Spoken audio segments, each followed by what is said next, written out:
ప్రియమైన మాటలు, ప్రేమపూర్వకమైన మాటలు ఉండాలి. చాలామంది మాట్లాడుతూ ఉంటే వీడెప్పుడు నోరు మూస్తాడురా బాబు అనిపిస్తుంది. గమనించండి, వాళ్ళు పొద్దుగోకలే ఎవరినో ఒకళ్ళు అనకపోతే వాళ్ళకి తొయ్యదు. కింది జన్మలో ఏ సూర్యకాంతం వంశలోనూ వచ్చి ఉంటారు.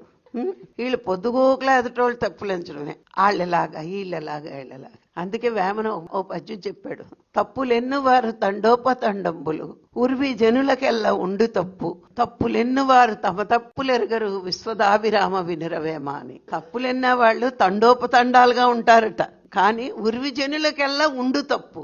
ఈ ప్రపంచంలో ప్రతి వాడికి ఒక తప్పు ఉంది, కానీ తప్పులెన్ను వాడు తమ తప్పులు ఎరగరు. ఈ తప్పులు ఎంచేవాడికి ఆడి తప్పు ఆడికి తెలియదట, అదో గోల. తెలుసుంటే ఎందుకంటాడు. కానీ అందుకని తప్పులెన్నేవాడికి ఎప్పుడు చూడండి, మన పెద్దలు మాట అనేవారు, ఇలా ఒకేళ్ళు ఎక్కిరిస్తే ఇలా చూపిస్తే 3 ఏళ్ళు అంటే అప్పటికి ఆల్రెడీ 3 తప్పులు మన దగ్గర ఉన్నాయన్నమాట. అంటే ప్రియంగా, ఇష్టంగా, స్నేహపూర్వకంగా మాట్లాడే మాటలో మిత్రులు పెరుగుతారండి, మిత్రత్వం ఉంటుంది. మరి ఎదటి వాళ్ళని బాధ పెట్టేటట్టు, హర్ట్ చేసేటట్టు మాట్లాడే మాటల్లో శత్రుత్వం పెరుగుతుంది. గమనించుకోండి, మనం మంచి మాట మాట్లాడామనుకోండి, ఆవిడ చాలా ఇదిగా ఉంటది, పొలైట్ గా మాట్లాడుతుంది, ఆవిడతో మాట్లాడితే ప్లెజెంట్ గా ఉంటది, హాయిగా ఉంటది అంటారు. మనమే అలా మాట్లాడి తోషణంగా మాట్లాడేమనుకోండి, ఆవిడ ఓయమ్మో ఈవిడ నోరిప్పిందంటే సచ్చారన్నమాట పక్క జనం.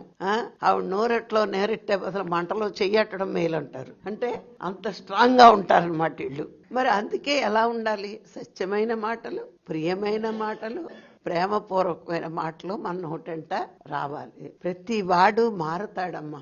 మాడకుండా, ఆ అనుభవం పొందకుండా ఎవ్వరూ ఆత్మస్థితికి చేరుకోలేరు. ప్రతి వాడు శరీర స్థితి, మనోస్థితి, ఆత్మస్థితిలోకి వెళ్లాల్సిందే. కొంచెం లేటు గమ్ముని. ధ్యానం చేసి ప్రయత్నించేవాడు తొందరగా వెళ్తాడు, ధ్యానం లేకుండా ఉన్నవాడు కొంచెం నెమ్మదిగా వెళ్తాడు. కానీ ప్రతివాడు చిట్ట చివరి దశలో ఇందులోకి రావలసిందే. అందుకే మన మాటలు ఎప్పుడు సత్యమైన వాక్కులు, ప్రియమైన వాక్కులు, అహంకారపూర్వమైన వాక్కులు మనకు మాట్లాడేకూడదు. ఎప్పుడు చూడండి, ఎంత ఉన్నా, మనకి ఎంత డబ్బున్నా, ఎన్ని పదవులున్నా, ఎన్ని అందాలున్నా, మనకంటా మించిన వాడు ఎవడో ఒకడు ఉంటాడు. మనకంట ఆస్తిపరులు ఉంటారు, మనకంట అందమైన వాళ్ళు ఉంటారు, మనకంట పదవులు ఉన్న వాళ్ళు ఉంటారు. అందుకే ఇది గుర్తు చేసుకుని మనం అహంకారం తగ్గించుకోవాలి. వాడికంట నేను ఎక్కువ ఉన్నాను, వాడికంటే నేను ఎక్కువ ఉన్నాను అనుకుంటే మనకు తెలియకుండా అహంకారం పెరుగుతుంది.